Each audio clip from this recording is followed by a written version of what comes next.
morning. Ayan, naglalaro sila ng alaga.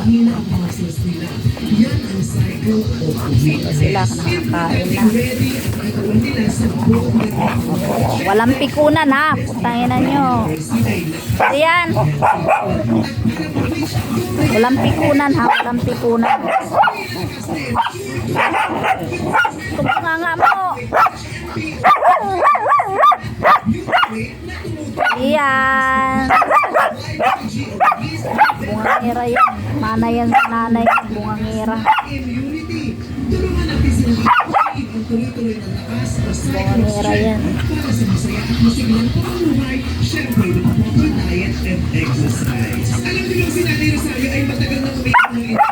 Kapitbahay ko na nagalit sa mga aso.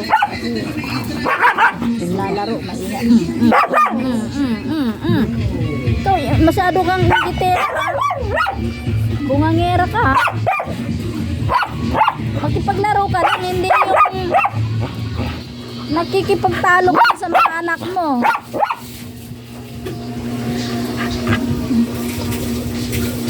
Lagi akong pabarangay, maingay mga aso ko sa loob ng bahay. Pag naghaharutan sila, naglalaro sila, mag-iingay. Yeah. Halos araw-araw na lang ako napapabarangay. Ayan si Cassandra.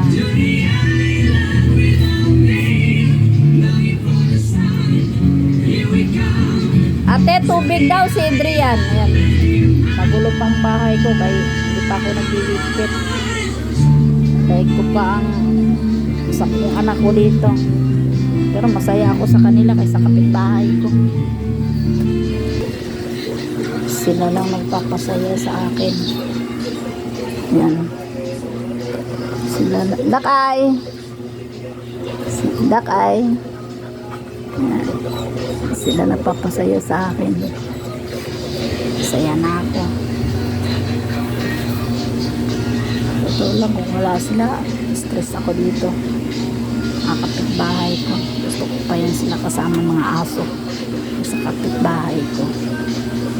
Ganyan ko kasi sila kamahal ang mga alaga ko. Lalo na ito si Shadow. Si Shadow. Okay yan si Shadow. Matanda na si Shadow. Matanda na. 6 years old na to si Shadow. Matanda na yan. Ayun yung anak niya si Black Eye. Pogi yan si Black Eye, no? Black Eye. Pogi ikaw? Pogi yan. Pinamigay ko na yan. Kaso lang ayaw kumain doon sa pinagbigyan ko. Binalik sa akin. 1 linggo hindi kumakain doon. Hindi umiinom ng tubig. Hindi mahawakan ng mga inang pinagbigyan ko kaya ibinalik sa akin. Pero dito masaya siya. Kahit nagsusulo lang yan dyan, masaya na yan siya. Ito yung mami nila. Maldita yan. Yan si Marikit. Si Marikit maldita yan. Sarap bugbugin yan. Sige guys, thank you for watching.